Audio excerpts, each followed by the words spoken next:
नमस्कार, आप देख रहे हैं स्वतंत्र खबर, जन की आवाज सच्चाई के साथ। धन्यवाद देना चाहता हूँ। ये मेरी विजय नहीं, अब की आपकी विजय है। आपने दिन रात मेहनत करके जो काम किया और पूरे चौबटा खाल विधानसभा क्षेत्र के अंदर कमल खिलाया, उसके लिए हृदय से मैं आपको धन्यवाद देता हूँ। चौबटा खाल की जनता ने नरेंद्र मोदी जी, जो हमारे यशस्वी प्रधानमंत्री हैं, और पुष्कर धामी जी के नेतृत्व में जो आस्था व्यक्त की, जो विश्वास व्यक्त किया, उसके लिए मैं हृदय से आपका आभारी हूं। हिंदू नववर्ष की शुभकामना देते हुए और नवरात्रों में भगवती पराम्बा से प्रार्थना करते हुए मैं आप सबकी मंगल कामना करता हूं और भगवती से प्रार्थना करता हूं कि हमारे उत्तराखंड का विकास हो, सबका जीवन यशस्वी हो और मंगलमय हो। बहुत से एक ऐसी बीमारी थी जिसका कोई इलाज नहीं था। हमें सोशल डिस्टेंसिंग, सैनिटाइजेशन के जरिए और मास्क पहनने के हिदायत दी गई, जिसका पालन हमने किया। फिर भी हमारे यशस्वी प्रधानमंत्री ने वैक्सीन देकर के पूरे भारतवासियों को बचाया, डबल डोज वैक्सीन का लगाया, जो आज पूरे संसार के अंदर अनुकरणीय है। तो निश्चित रूप में उन्होंने बहुत ही यह महत्वपूर्ण कदम उठाया, जिससे हम भारतवासियों की रक्षा हुई। लॉकडाउन में फंसे लोगों को अनाज दिया गया, अनाज का वितरण किया गया। हमने भी अपने संसाधनों से अनाज बांटा और जो लॉकडाउन में फंसे थे उनके घरों तक अनाज पहुंचाने का काम किया। इसलिए मैं समझता हूं कि सभी का इसमें सहयोग मिला और हमने इस संकट से निजात पाई। आगे भी संघर्ष करना है और संकट से सजग रहना है। इसके साथ साथ जो बहुत से काम नहीं हो सके उनको हम गति देंगे। मैं आपको ये बताना चाहता हूं, सतपुली झील के लिए 116 करोड़ 43 हजार रुपए स्वीकृत किए गए, जिसमें 20 लाख टोकन मनी जारी की गई। इसके अतिरिक्त सूसी झील रुपए 48 करोड़ 24 लाख रुपए उसमें स्वीकृत किए गए, 10 लाख उसमें टोकन मनी स्वीकृत की गई।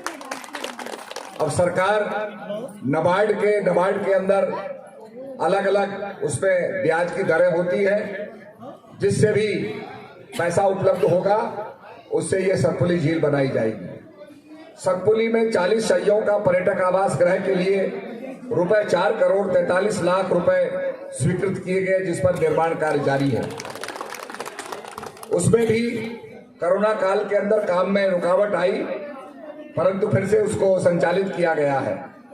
सतपुली में ही होम स्टे सेंटर के लिए 1 करोड़ 99 लाख 47 हजार रुपए स्वीकृत किए गए, जिस पर 70% कार्य पूर्ण हो चुका है।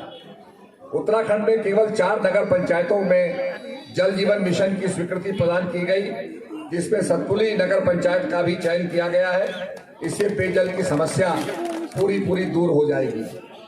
गोमखाल से सतपुली राष्ट्रीय राजमार्ग के सुदृढ़ीकरण के लिए 4 करोड़ 52 लाख रुपए स्वीकृत किए गए तथा सतपुली से ज्वालपा पुल तक 55 करोड़ रुपए निर्माण कार्य 55 करोड़ स्वीकृत किए गए। निर्माण कार्य प्रगति पर है। सतपुली चिकित्सालय में लैब के निर्माण, अल्ट्रासाउंड की व्यवस्था तथा ऑक्सीजन प्लांट की व्यवस्था की गई है। सतपुली में डिग्री कॉलेज के भवन निर्माण हेतु 3 करोड़ 6 लाख 40 हजार रुपए स्वीकृति के पश्चात निर्माण कार्य प्रगति पर है।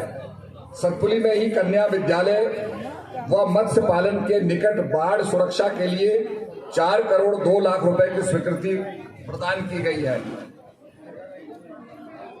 सतपुली में 3 करोड़ 81 लाख रुपए कॉम्प्लेक्स के लिए स्वीकृत कराए गए हैं, जिसमें 1 करोड़ की राशि प्राप्त हो गई है। मैंने अपनी विधानसभा क्षेत्र में 6 बड़ी पेयजल पंपिंग योजनाएं स्वीकृत कराई हैं। गुजरखंड पंपिंग, क्योंकि यहाँ पर पानी की बड़ी किल्लत रहती थी और अक्सर हम जब क्षेत्र में जाते थे तो लोग पानी कहते थे। तो ये 6 बहुत बड़ी पेयजल योजनाएं हैं। गुजरखंड पंपिंग योजना के लिए 22 करोड़ 21 लाख 100 की धनराशि स्वीकृत की गई है, जिसमें 44 गांव के करीब 6,600 लोगों को इसका लाभ मिलेगा जनसंख्या को, और ये योजना जल्दी बन के तैयार होगी। ज्वालपा नौगांव पंपिंग पेयजल योजना के लिए 24 करोड़ 47 लाख 38 हजार की धनराशि स्वीकृत की गई है। भूमिया डांडा पंपिंग पेयजल योजना के लिए 25 करोड़ 1 लाख 32 हजार रुपए की स्वीकृति की गई है, जिसमें से करीब आपके 43 गांव जो है लाभान्वित होंगे। बरसुंडा देवता पंपिंग पेयजल योजना के लिए 21 करोड़ 22 लाख रुपए स्वीकृत किए गए हैं, जिसमें करीब 40 गांव जो है और 8,000 की जनसंख्या जो है इससे लाभान्वित होगी। बीनीखाल जोगीबड़ी पंपिंग पेयजल योजना के लिए 22 करोड़ 84 हजार रुपए स्वीकृत किए गए हैं। रसिया महादेव पंपिंग पेयजल योजना के लिए 10 करोड़ 88 लाख 61 हजार रुपए स्वीकृत किए गए हैं, जिसमें 28 गांव और 4,000 जनसंख्या को लाभ इससे मिलेगा। मेरा कार्यकर्ताओं से भी निवेदन है कि जल जीवन मिशन के अंदर पुराने स्रोतों से न जुड़वा करके नए स्रोतों की तलाश कराएं, जिससे कि हमें कंटिन्यूअस पानी रहे। अगर पुराने स्रोतों में आप नलके बढ़वाएंगे तो जो पानी आ रहा है वो भी नहीं आएगा, तो इसलिए नए स्रोतों को टैप करना बहुत जरूरी है। ये मैं सबसे प्रार्थना करता हूँ। और निश्चित रूप में बहुत से काम अभी हमें किसान सम्मान निधि, वृद्धा पेंशन, ये काम हमारे स्तर के नहीं होते हैं, ये ब्लॉक के और समाज कल्याण के स्तर के हैं। इस पे भी हम सहायता आप लोगों की करेंगे, पर मुझे पता है कि आपको मालूम होना चाहिए कि किस तरह से ये काम होते हैं। मैं आपको विश्वास दिलाता हूँ, मेरे पास पंचायती राज विभाग आया है, और जब मैंने विभाग संभाला तो मैंने उस समय आदेश किए कि जितने भी रिक्त पद हैं, खाली पद हैं, ये भरे जाएं, जिससे कि हमारे बेरोजगार बच्चों को रोजगार मिल सके। इसमें डाटा एंट्री ऑपरेटर के पद हैं, जेई के पद हैं, सारे पद जो खाली हैं उनको भरने के आदेश मैंने दिए हैं। और पंचायती राज के अंदर निश्चित रूप में बहुत बड़ा विभाग है, और इसमें हमारे गांव आते हैं, 7,791 गांव आते हैं। तो आज उनको सुदृढ़ करने का काम हम करेंगे। मनरेगा के अंदर जो पेमेंट नहीं हुआ है कोरोना के कारण, उसको करवाएंगे। जो भी विसंगतियां हैं मैं समझता हूं, उनको दूर करने का प्रयास करेंगे और क्षेत्र का विकास करेंगे। इसके साथ साथ मैं अपनी प्राथमिकता आपके समक्ष रखना चाहता हूं। मंत्री जब क्षेत्र में आता है तो लोग कहते हैं कुछ तो मांग लो, विधायक निधि मांग लो, कुछ तो मांग लो। इस समय विधायक निधि की जो प्राथमिकता है वो हमारी ये है, क्योंकि अभी मैं जोगीबड़ी की तरफ गया था, भगवती तलैया की तरफ गया था, वहां अभी भी ऐसे गांव हैं जिन गांवों में प्रसूति महिला चारपाई पे लाई जाती है, बीमार आदमी पिलस में लाया जाता है, कुर्सी पर बैठा के लाया जाता है। तो मेरी प्राथमिकता यह है कि भाई कनेक्टिविटी होनी चाहिए। बहुत से गांव में लोग कहते हैं साहब हम माल्टा पैदा करते हैं, अखरोट पैदा करते हैं, पर रोड हेड तक अपना माल पहुंचाने में हमारा सारा प्रॉफिट, हमारा सारा लाभ खत्म हो जाता है। फिर हम माल्टे को बेचें या फेंकें वो बराबर है। तो मेरी प्राथमिकता यह है, चाहे विधायक निधि से हो, डिपार्टमेंट से हो, ये कनेक्टिविटी बहुत जरूरी है। खास करके PWD 2 किलोमीटर से नीचे की नहीं बनाता, तो ये इसका जोर हमारी विधायक निधि पे पड़ता है।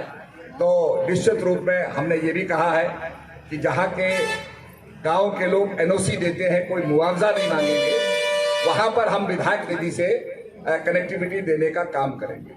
तो मैं समझता हूं कि अभी छोटे मोटे कामों में ना लगा करके कनेक्टिविटी पर हम ध्यान देंगे, तो मैं समझता हूं सदूर इलाके में जो लोग हैं उनका जीवन जो है सरल होगा। कल हम पिनानी में थे, मैं अभी हमारे राज्यपाल जी का भोज था, हमारे राष्ट्रपति जी आए थे, राज्यपाल जी ने भोज दिया, हम भी बैठे थे। तो कांच की बोतल सामने रखी थी पानी की, मैंने उसको देखा तो उस पर लिखा था वाटर फ्रॉम भूटान। मैंने कहा हमारा उत्तराखंड तो पानी देने वाला है, गंगा को देने वाला है, और हम भूटान का पानी पी रहे हैं। तो मैंने पिनानी का जो हमारा ग्रोथ सेंटर है जलागम का, उनसे कहा भाई पिनानी का बहुत अच्छा पानी है ना, बहुत फेमस पानी है, मिनरल वाटर है, इसको आप कांच की बोतल में रखो तो सारी सरकारी विभाग में, और जब राष्ट्रपति जी आते हैं, गवर्नर आते हैं, तो उनके आगे पानी को परोसा जाएगा। तो ये भी हमारे क्षेत्र का गौरव होगा कि पिनानी वाटर की हम सप्लाई करेंगे और उसको प्रोत्साहित करेंगे। ऐसे कई जगह का पानी है। तो मैं यही कहना चाहूंगा कि निश्चित रूप में लोग सहयोग करें, उत्तराखंड आगे बढ़ेगा। और इस समय पलायन को रोकना है। अगर स्वास्थ्य सेवाएं और स्कूल अच्छे हो जाएं तो पलायन पर रोक लगेगी। और इसके लिए हमने बहुत बृहद योजना बनाई है, पर्यटन की योजना बनाई है। गर्मियों में हमारे 4 धाम चलते हैं, जिस 4 धाम के अंदर यमुनोत्री, गंगोत्री, केदार, बद्री की यात्रा होती है। उसको डाइवर्सिफाई करने के लिए हमने 12 स्थान गढ़वाल में, 12 स्थान कुमाऊं में चुने हैं। 1 तारीख को आपने सभी समाचार पत्रों में ऐड देखा होगा, जिसमें हमने भगवती के स्थानों को चयनित करके लोगों से आग्रह किया है कि इन स्थानों पे भी आप जाइए, जिसके अंदर हमारा कालिंगा आता है, ज्वालपा देवी आता है, ताड़केश्वर आता है और शैव सर्किट में एकेश्वर आता है। ये स्थान हमने रखे।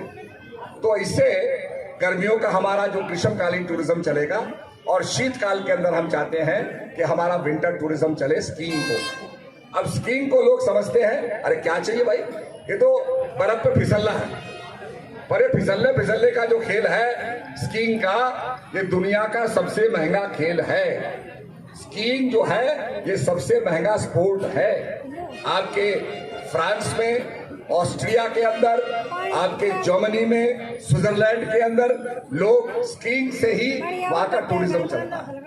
तो मेरा ये कहना है कि शीतकाल के अंदर जब गांव खाली हो जाते हैं, अगर विंटर टूरिज्म पे हम ध्यान देंगे, उसको प्रोत्साहित करेंगे, तो निश्चित रूप में हमारे उत्तराखंड को लाभ मिलेगा। जैसे एक व्यक्ति अपना कल्याण करने के लिए क्या करता है, राम राम जपता है, ऐसे ही हमें अपनी स्टेट के अंदर सर्विस प्रोवाइडर बनना पड़ेगा।